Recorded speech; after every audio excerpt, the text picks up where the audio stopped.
Thank you बेटा, आपने याद करवा दिया। बेटे आज हम पढ़ने जा रहे हैं acidic salt.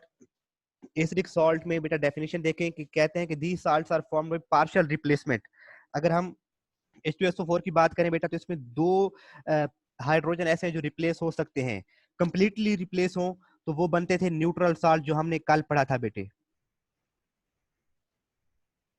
H3PO4 phosphoric acid है, इसमें 3 ऐसे हाइड्रोजन हैं जो रिप्लेस हो सकते हैं। अगर ये तीनों हाइड्रोजन रिप्लेस हो जाएं किसी मेटल से तो ये बनते थे न्यूट्रल सॉल्ट। लेकिन अगर बेटा ये तीनों हाइड्रोजन रिप्लेस ना हो, इनमें से एक हाइड्रोजन रिप्लेस हो, इस फास्फोरिक एसिड का एक या दो हाइड्रोजन रिप्लेस हो, सल्फ्यूरिक एसिड की दो में से अगर एक हाइड्रोजन रिप्लेस हो और एक हाइड्रोजन मौजूद रहे बेटा सॉल्ट के अंदर, तो ऐसे सॉल्ट कहलाते हैं एसिडिक सॉल्ट। इसकी पहले इक्वेशन देख लेते हैं बेटा कि हमारे पास सॉल्ट है, एसिड है H2SO4 और बेस KOH, इनका रिएक्शन देखें। अब बेटा अगर क्या हो कि दो हाइड्रोजन में से एक हाइड्रोजन रिप्लेस हो जाए पोटाशियम से, साल्ट बने KHSO4 प्लस H2O। कि क्या हुआ बेटा, यहां से एक OH और इधर से एक हाइड्रोजन, उनके मिलने से बन गया बेटा H2O। जबकि ये जो H2SO4 था बेटे, इसका एक हाइड्रोजन रिप्लेस हो और एक हाइड्रोजन इसके अंदर वैसे ही रहे। एक हाइड्रोजन बेटा इसका रिप्लेस हुआ है किसके साथ? मेटल एटम के साथ। पॉजिटिव मेटल एटम इधर आ गया बेटा, एक पॉजिटिव मेटल एटम आ गया, तो H2SO4 की जगह पर क्या बन गया अब? KHSO4। पहले H2 था, एक हाइड्रोजन की जगह पर एक मेटल आयन आ गया है, तो ये है तो सॉल्ट, लेकिन इस सॉल्ट में एक हाइड्रोजन मौजूद है। इस एक हाइड्रोजन की मौजूदगी की वजह से ये सॉल्ट कहलाएगा एसिडिक सॉल्ट। अब इसकी डेफिनेशन देखते हैं बेटा कि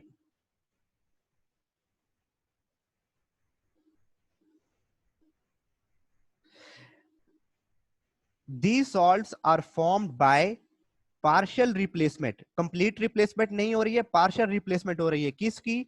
partial replacement of replaceable H positive ions, कि जो रिप्लेस हो सकते हैं H पॉजिटिव आयन, वो कंप्लीटली रिप्लेस ना हो बल्कि उनकी पार्शियल रिप्लेसमेंट हो of N acid, of N acid by a positive metal ion, कि एक positive metal ion partially replace करे बेटा रिप्लेसेबल आयोनाइजेबल प्रोटॉन को, तो ऐसे सॉल्ट कहलाते हैं एसिडिक सॉल्ट। दूसरी एग्जांपल देखें बेटा H3PO4 की। H3PO4 फास्फोरिक एसिड है, इसका रिएक्शन NaOH के साथ कर लेते हैं। अब देखें H3 था, अब कितने H बच जाने चाहिए? फर्स्ट टाइम बेटा इसका एक हाइड्रोजन रिप्लेस हो H3 की जगह पर, अब हमारे पास इक्वेशन में क्या आना चाहिए? पार्शियल रिप्लेसमेंट होगी तो H3 की जगह पर क्या आना चाहिए बेटा? H2 आना चाहिए, और एक थर्ड उसकी जगह हाइड्रोजन की जगह पर क्या आ जाएगा? Na आ जाएगा। तो ये आ जाएगा बेटे NaH2PO4 प्लस H2O। अभी भी देखें तो बेटा इसमें कितने आयोनाइजेबल प्रोटॉन है? दो। तो नेक्स्ट स्टेप में एक और प्रोटॉन रिलीज इसका हो जाएगा बेटे, ये बन जाएगा NaH2PO4 प्लस NaOH। मजीद NaOH के साथ इसका बेटा रिएक्शन होगा, तो ये अब बन जाएगा Na2HPO4 प्लस H2O। यानी कि फर्स्ट स्टेप में बेटा इसका एक हाइड्रोजन रिप्लेस हुआ है तो उसकी जगह पर एक सोडियम आ गया। सेकंड स्टेप में इसका दूसरा हाइड्रोजन, एक और हाइड्रोजन रिप्लेस हुआ है तो ये Na2HPO4 हो गया। अगर आप बुक में देखें तो बुक में सिर्फ उसने एक इक्वेशन लिखी है, बुक में आप ये नेक्स्ट इक्वेशन भी लिख सकते हैं बेटा, ये दूसरी इक्वेशन भी लिख सकते हैं। अब बेटा देखें तो हमने तो कहा था कि सॉल्ट हमेशा न्यूट्रल होते हैं, तो ये एसिडिक सॉल्ट कहां पर आ गए? अब एक्चुअली देखें बेटा कि ये NaOH का सिर्फ एक मॉलिक्यूल तो नहीं होगा, बहुत से मॉलिक्यूल हैं। अगर एक मोल भी लिया हुआ है तो एवोगैड्रोस नंबर ऑफ पार्टिकल्स होंगे इसके NaOH के, तो ये मजीद NaOH इसके साथ मजीद रिएक्शन करेगा और नेक्स्ट स्टेप में इसका जो एक और रिप्लेसेबल प्रोटॉन है उसको भी रिमूव कर देगा। तो जो एसिडिक सॉल्ट है ये सारे बेटा क्या है, ये सारे क्या है बेटा, एसिडिक सॉल्ट हैं।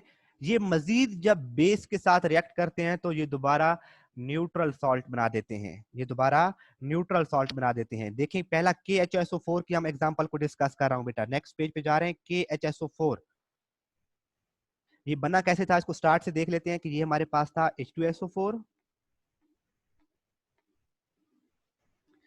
प्लस KOH, इनके रिएक्शन से बन गया था बेटे KHSO4 plus H2O। Next step में यही KHSO4 दोबारा रिएक्ट कर जाता है KOH के साथ, और अब इसका जो एक रिप्लेसेबल प्रोटॉन अभी मौजूद है ये दोबारा ये भी रिमूव हो जाएगा और फाइनल प्रोडक्ट बन जाएगी K2SO4 प्लस H2O।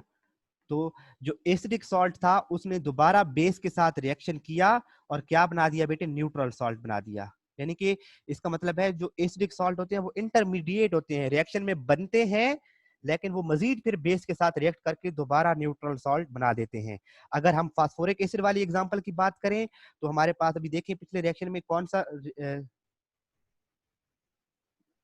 सी प्रोडक्ट बनी हुई है, बची हुई है Na2HPO4।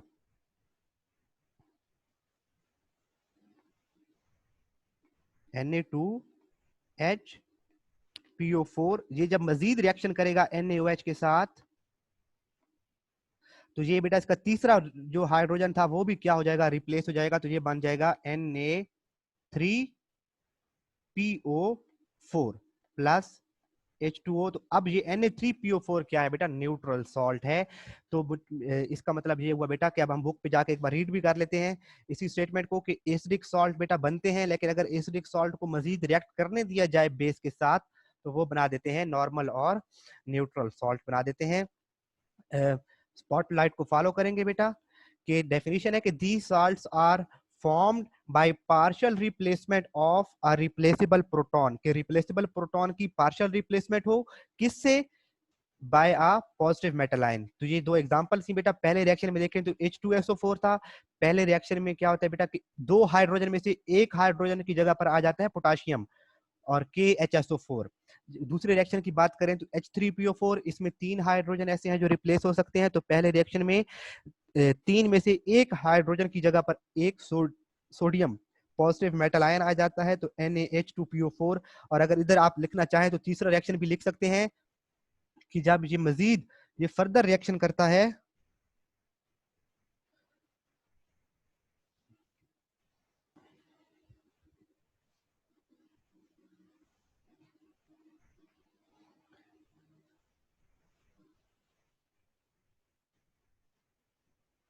क्वेश्चन है किसी बच्चे का, सर वो हाइड्रोजन एटम खत्म होकर किधर जाता है और इक्वेशन इंबैलेंस। बेटा हाइड्रोजन एटम तो पानी बना देते हैं ना, देखिए साथ में वाटर बन रहा है। ओहो एक तो इधर किधर आ जाते हैं। नेक्स्ट रिएक्शन में भी क्या होगा बेटा कि इसका NaH2PO4 ये जब मजीद NaOH के साथ रिएक्शन करेगा तो ये बना देगा बेटे Na2HPO4, Na2HPO4 बना देता है ये।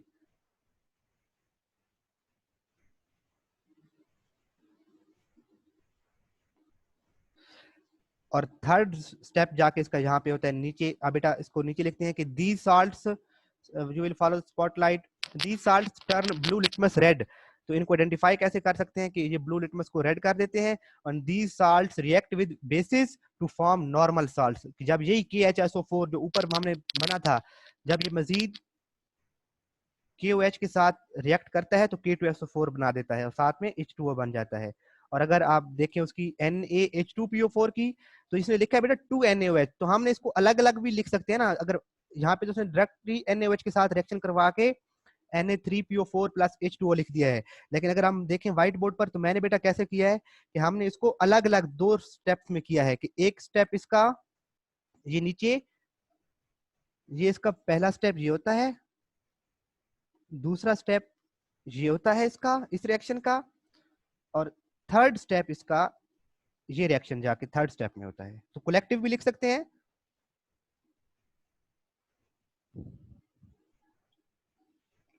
ओके बेटा नदीम, बिलाल नदीम। ठीक है बेटा, ये था हमारा एसिडिक सॉल्ट। अब हम चलते हैं नेक्स्ट हेडिंग की तरफ, दैट इज बेसिक सॉल्ट। अब बेटा बेसिक सॉल्ट क्या है? Basic salts are formed by incomplete neutralization of a polyhydroxy base by an acid। अब polyhydroxy base हम क्या है, इसको हम व्हाइट बोर्ड की स्क्रीन पे जाकर बेटा पहले अंडरस्टैंड करेंगे, फिर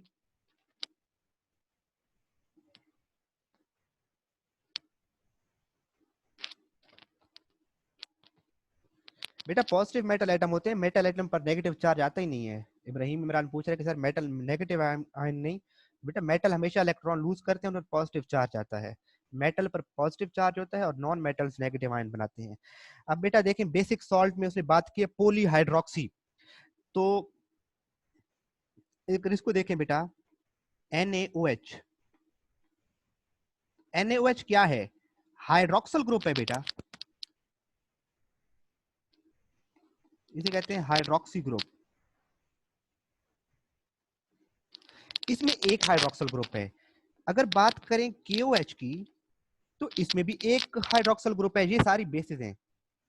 लेकिन अगर बेटा हम बात करें CaOH ट्वाइस की, तो इसमें बेटा कितने हाइड्रोक्सल ग्रुप हैं? 2 हाइड्रोक्सल ग्रुप हैं। अब अगर इसका रिएक्शन किसी ऐसे एसिड के साथ हो कि इसके 2 हाइड्रोक्सल ग्रुप में से एक हाइड्रोक्सल ग्रुप रिप्लेस हो, पार्शियल रिप्लेसमेंट हो हाइड्रोक्सल ग्रुप की, तो जो सॉल्ट बनेगा उसमें एक OH ग्रुप होगा, और OH ग्रुप जहां पे हो वो सब्सटेंसेस बेसिक होती हैं। तो ऐसे सॉल्ट जिसमें OH ग्रुप आ जाएगा वो कहलाएंगे बेटा बेसिक सॉल्ट। इसी तरह से एक और इसकी एग्जांपल है AlOH3। AlOH3, इसमें कितने हाइड्रोक्सल ग्रुप हैं? 3। और इसके अगर 3 में से एक हाइड्रोक्सल ग्रुप रिमूव हो या 2 रिप्लेस हो, तीनों इकट्ठे ना हो, कंप्लीट रिप्लेसमेंट ना हो इन हाइड्रोक्सल ग्रुप की, एक या 2 रिप्लेस हो, तो फिर ऐसा जो सॉल्ट बनेगा उसमें मौजूद होगा ये हाइड्रोक्सल ग्रुप, और ऐसे सॉल्ट कहलाएंगे बेटा बेसिक सॉल्ट। जी बेटा मैं बता देता हूं फिर से। ये बेटा मैंने आपके सामने 4 बेसिस लिखी हैं, ये 1, 2, 3 और 4। अगर आप पहले 2 में देखें तो उनमें सिर्फ एक ही हाइड्रोक्सल ग्रुप है, इसमें भी एक OH है, इस NaOH में भी सिर्फ एक OH है। तो इनमें तो सिर्फ एक ही OH ग्रुप है। लेकिन अगर आप तीसरे में देखें और चौथे में देखें तो इनमें पॉलीहाइड्रोक्सी ग्रुप है। पॉली का मतलब होता है मैनी। COH में 2 हाइड्रोक्सल ग्रुप हैं और इसमें 3 हाइड्रोक्सल ग्रुप हैं। तो अगर ये बेटा 2 या 3 हाइड्रोक्सल ग्रुप कंप्लीटली रिप्लेस ना हो, इसके 2 हाइड्रोक्सल में से एक रिप्लेस हो, या इसके 3 में से एक रिप्लेस हो या 2 रिप्लेस हो, मुकम्मल तौर पे OH रिप्लेस ना हो, तो ऐसे जो सॉल्ट बनेंगे बेटा उन सॉल्ट को क्या कहते हैं? बेसिक सॉल्ट कहते हैं। देखिए ना इधर ही एक रिएक्शन की एग्जांपल एक देखते हैं कि NaOH प्लस HCl। तो क्या होता है बेटा कि NaOH का एक ही हाइड्रोक्सल ग्रुप है जो रिप्लेस हो जाता है Cl के साथ, ये बन जाता है NaCl। तो सॉल्ट बनता था वो तो न्यूट्रल सॉल्ट था। लेकिन कैल्शियम हाइड्रोक्साइड की बात करें, अगर CaOH ट्वाइस की बात करें बेटा हम,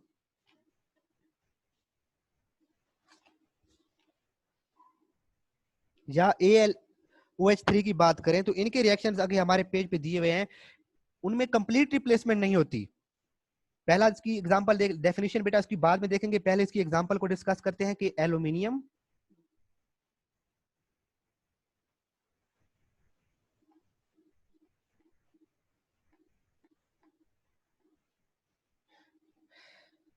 OH होल 3 प्लस HCl। अभी जो पिछले पेज पे तो हमने बेटा रिएक्शन देखा, तो कंप्लीटली तौर पे OH की जगह पर क्या आ जाता है? Cl। ये Na के साथ जो OH था उसकी जगह पर क्या आ चुका है? Cl। तो कंप्लीट रिप्लेसमेंट हुई थी। लेकिन यहाँ पे देखें क्या हो रहा है कि Al OH3 की जगह पे बच गया बेटा 2, और थर्ड की जगह पर क्या आ गया है, क्लोरीन। अब ये भी है तो सॉल्ट, लेकिन इस सॉल्ट में हाइड्रोक्सल ग्रुप मौजूद है, तो ये सॉल्ट क्या कहलाएगा बेटे, बेसिक सॉल्ट, और साथ में क्या बनेगा, H2O। जी बेटा हाशिम, ठीक है। अब यही रिएक्शन, यही सब्सटेंस मजीद भी रिएक्ट कर सकती है बेटा कि AlOH2 क्लोरीन, एक मिनट इसको जरा क्लियर लिख लें, अच्छा नहीं लग रहा, कि यही सब्सटेंस बेटे दोबारा अगर मजीद रिएक्ट करे AlOH2Cl प्लस HCl। अब यहाँ पे क्या होगा बेटे कि दो हाइड्रोक्सल ग्रुप हैं, तो एक और हाइड्रोक्सल ग्रुप रिमूव हो जाएगा और उसकी जगह पर एक और Cl आ जाएगा। बेटा Cl2 हो जाएंगे ना अब हाशिम, ये AlOH और Cl2, और साथ में क्या बनेगा, H2O। ठीक है बेटा। अब दूसरी एग्जांपल को देख लेते हैं, हम Zn वाली एग्जांपल को देख लेते हैं। नेक्स्ट एग्जांपल सेकंड बेटा, लेड हाइड्रोक्साइड की एग्जांपल बेशक देख लें कि PbOH ट्वाइस, और इसका रिएक्शन बेटा एसिटिक एसिड के साथ CH3COOH। तो यहां पर PbOH, अब दूसरे OH की जगह पर क्या आ जाएगा, एसिटेट ग्रुप CH3COO, और यहां वाला जो हाइड्रोजन है बेटा, ये हाइड्रोजन और यहां से जो एक OH रिमूव हुआ है वो मिलके बना देंगे H2O। इसी तरह से थर्ड बेटा जो उसकी दी हुई है example, ZnOH twice plus HNO3। तो फर्स्ट रिएक्शन में बेटा क्या होता है कि एक OH रिमूव होता है, Zn के साथ कितने OH हैं, 2 OH हैं। ये Zn है बेटा, इसके साथ एक OH इधर लगा हुआ है, एक OH इधर लगा हुआ है। तो पहले रिएक्शन में इसका एक OH रिप्लेस हो जाता है बेटा, ये बन जाता है ZnOH और NO3, साथ में क्या बनता है, H2O। जी बेटा हाशिम, ठीक है, शाबाश। नेक्स्ट में साथ में क्या बनता है बेटा, H2O बन जाता है। अब यही बेटा जो मजीद, अगर ये भी क्या है, बेसिक सॉल्ट है, अगर बेसिक सॉल्ट को भी मजीद एसिड के साथ रिएक्शन करने दिया जाए तो ये भी न्यूट्रल सॉल्ट बना देते हैं। इसकी बात देखें कि अगर ये देखें अभी इसमें एक OH मौजूद है, अगर इसका एक OH रिमूव हो जाए, ये मजीद HCl के साथ रिएक्ट कर ले, तो ये क्या बना देते हैं, नॉर्मल या न्यूट्रल सॉल्ट। तो ये देखें रिएक्शन जो नीचे अलग से रिएक्शन लिखे हुए हैं कि AlOH Cl2 प्लस HCl, तो इनके रिएक्शन से बन जाएगा बेटे AlCl3 प्लस H2O, और ये वाला क्या है बेटा, न्यूट्रल सॉल्ट।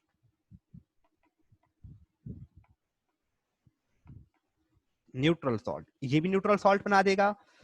अगर इसको मजीद, इस साल्ट को अगर मजीद एसिड के साथ रिएक्शन करवाएं तो ये भी न्यूट्रल सॉल्ट बना देगा। और अगर इसको देखें कि ZnOH NO3, इसको मजीद HNO3 के साथ अगर रिएक्ट करवाएं तो ये बना देगा बेटे ZnNO3 ट्वाइस।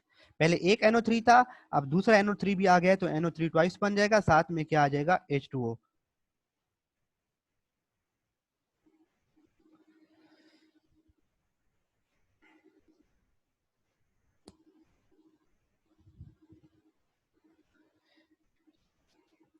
अच्छा, एक बच्चे ने कहा है MgOH ट्वाइस का सर रिएक्शन करके दिखाएं। ये एक स्टूडेंट ने कहा है कि सर इसका रिएक्शन करें, MgOH ट्वाइस प्लस H2SO4।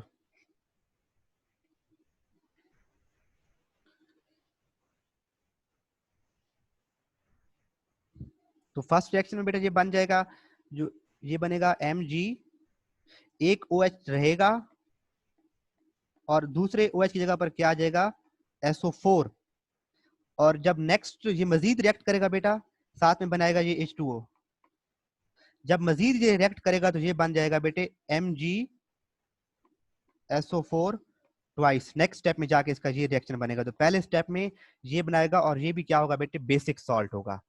अब बेटा बुक पे जाते हैं, इब्राहिम ठीक है, बुक पे जाते हैं बेटा और वहां से रीड करते हैं। जी बेटा पहले स्टेप में एक और इब्राहिम इमरान क्या पूछना चाह रहे हैं, 3 हाइड्रोजन में से 3 हाइड्रोजन कहां पर, इब्राहिम कहां की बात कर रहे हैं यार।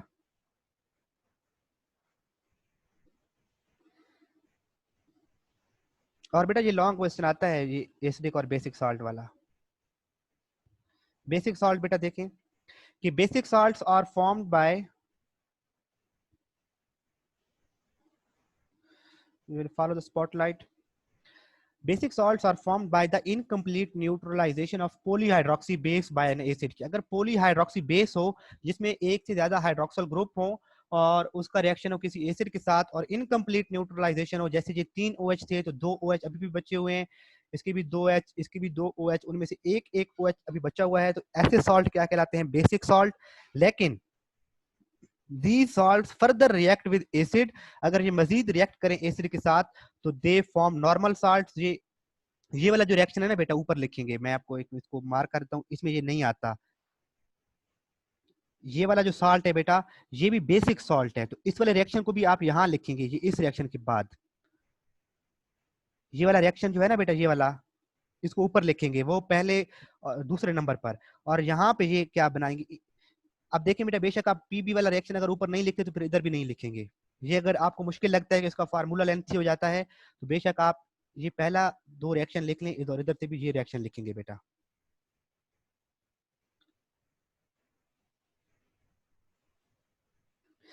तो ये था बेटे नॉर्मल जो एसिडिक और बेसिक सॉल्ट हैं, जब वो मजीद रिएक्ट करते हैं तो वो नॉर्मल सॉल्ट दोबारा बना देते हैं। तो ये इंटरमीडिएट होते हैं, इट मींस ये रिएक्शन में दरमियान में बनते हैं। अब हम कुछ रोक तो नहीं सकते इनको जबरदस्ती कि आपने सिर्फ एक ही बार रिएक्शन करना है।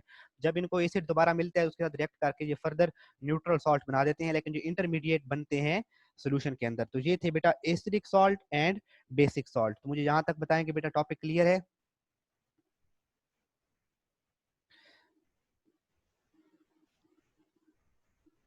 जी बेटा ये इन्हें एग्जाम में करना कंपलसरी है। ये लॉन्ग क्वेश्चन आता है कि right a note on acidic salt and right a note on basic salt. तो फिर जब बेसिक सॉल्ट की सिर्फ आपको डेफिनेशन आती होगी तो ये इक्वेशंस नहीं लिखोगे तो नंबर कहाँ से मिलेंगे, 4-5 नंबर का ये क्वेश्चन आता है। ये आप बेटा ये रिएक्शंस की जितनी प्रैक्टिस करेंगे ना, बिलीव मी, जो 10th क्लास आपसे पहले मेरे पास थी तो वो भी ये कहते थे कि सर ये क्वेश्चन याद करना बहुत मुश्किल है। मैं बेटा इसको क्लियर करके बताता हूँ। तो जो प्रीवियस 10th क्लास थी वो बताते थे, कहते थे कि सर ये रिएक्शंस को याद करना बहुत मुश्किल है, लेकिन जब उन्होंने भी इनकी लिख लिख के इनको प्रैक्टिस किया, याद किया, तो बाद में जो उनको खुद अभी कुछ जैसे स्टूडेंट्स कहते हैं ना कि सर इस रिएक्शन को कैसे करेंगे या अगर ये एसिड और बेस हो तो कौन सी सब्सटेंस बनेगी, तो वो स्टूडेंट फिर बाद में खुद इस काबिल हो गए थे कि वो खुद ही बना लेते थे कि अगर ये एसिड और ये बेस हो तो इनकी ये रिएक्शन से ये प्रोडक्ट बनेगी।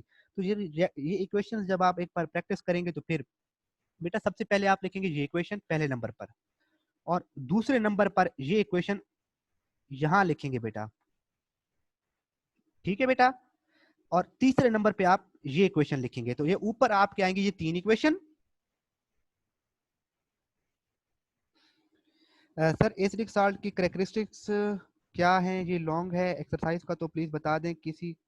जी जी बेटा अलीजा, ये एसिडिक सॉल्ट की करेक्टरिस्टिक्स नहीं है एसिडिक सॉल्ट की, सॉल्ट्स के ओवरऑल करेक्टरिस्टिक्स जो हमने पेज नंबर 39 पे पढ़े थे वो लॉन्ग क्वेश्चन है।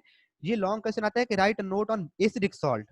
तो आपने ऐसे ही एसिडिक सॉल्ट के ऊपर नहीं, कंबाइन भी नहीं आता, एसिडिक सॉल्ट अलग आता है। ऐसे हो सकता है ना बेटा कि मॉर्निंग के पेपर में एसिडिक सॉल्ट आ जाए तो फिर इवनिंग के पेपर में बेसिक सॉल्ट आ जाए।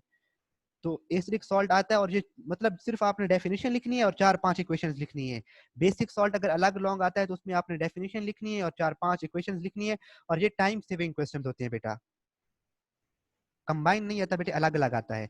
तो बेटा सबसे पहले आपने ऊपर पहली इक्वेशन लिखनी है जिसके साथ नंबर 1 लिखा है, फिर जो जिसके साथ नंबर 2 लिखा है इस इक्वेशन को ऊपर लेके जाएंगे, यहाँ नहीं लिखना है, इस इधर नहीं लिखना।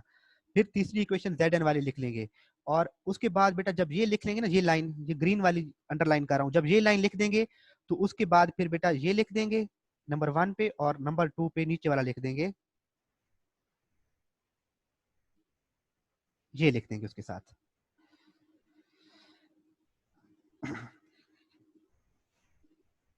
कर लिए बेटे मार्क अब?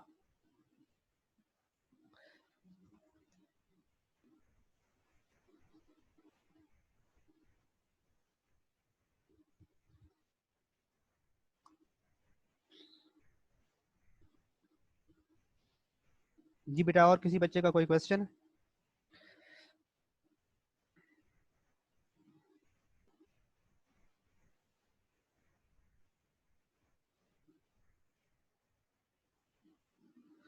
बेटा सॉल्ट के यूजेस कल भी हमने कहा था कि डिस्कस करते हैं।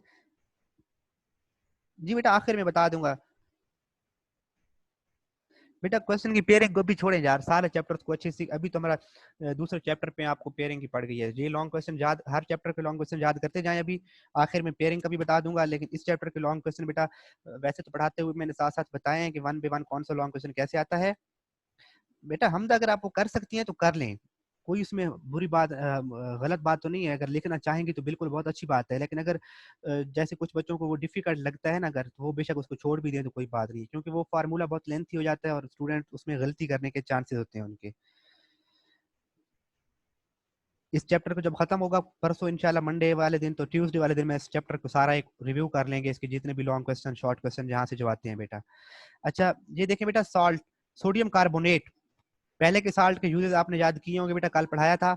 इसका यूजेस देखें कि सोडियम कार्बोनेट का फार्मूला क्या है बेटा। अगर Na2CO3 है, यहाँ पे Na2CO2 लिखा हुआ है बेटा, ये है Na2CO3, बुक में देखेंगे Na2CO3 लिखा हुआ है आपकी, हाँ बुक में Na2CO3 है, यहाँ पे मिस्टेक है।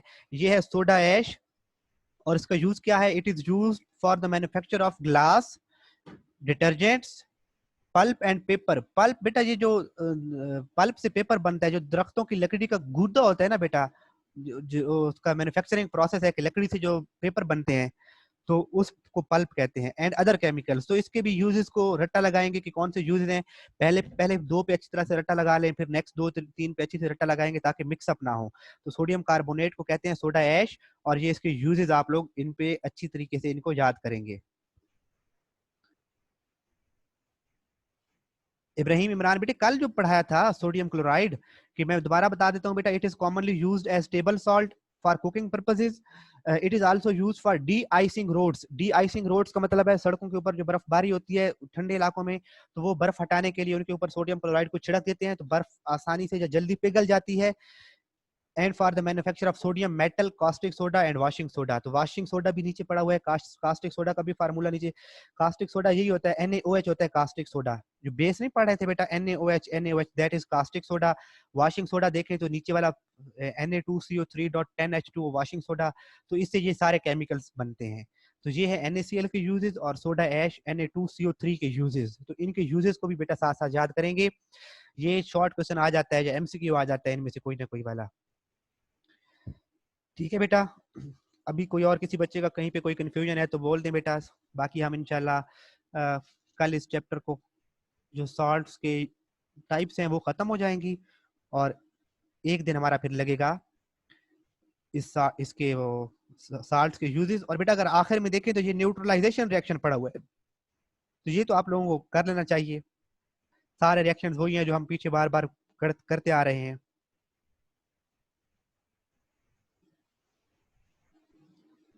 जी बेटा, किसी को कोई बच्चे का, किसी बच्चे का कोई क्वेश्चन नहीं है?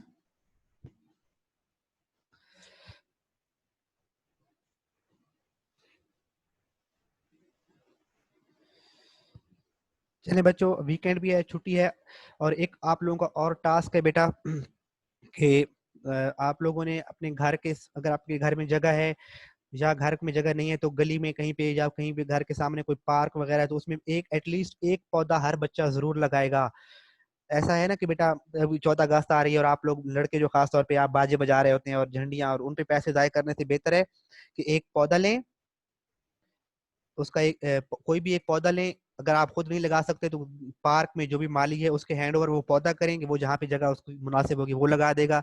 घर में गमले में, घर में जगह नहीं है तो पार्क वगैरह में एक एक पौधा हर बच्चा जरूर लगाए बेटा। शजरकारी के दिन चल रहे हैं और अपना हिस्सा डालें इस काम में। अच्छा, एक बच्चे ने कहा सर ये इंटरेस्टिंग इन्फॉर्मेशन एक दफा दोबारा पढ़ा दें, एक्सप्लेन कर दें। कौन सी पेज पे है बेटा अनाया? कल पढ़ेंगे, अभी तो टाइम खत्म हो गया, मुझे पेज बता दें बेटा अनाया।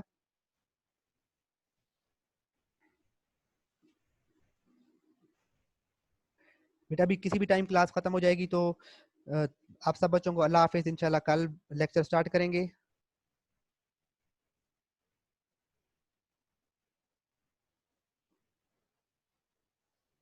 पेज 43 ठीक है बेटा, ये मैं कल आपको ये इसका देख के बता दूंगा कि क्या लिखा हुआ है पेज 43 पर।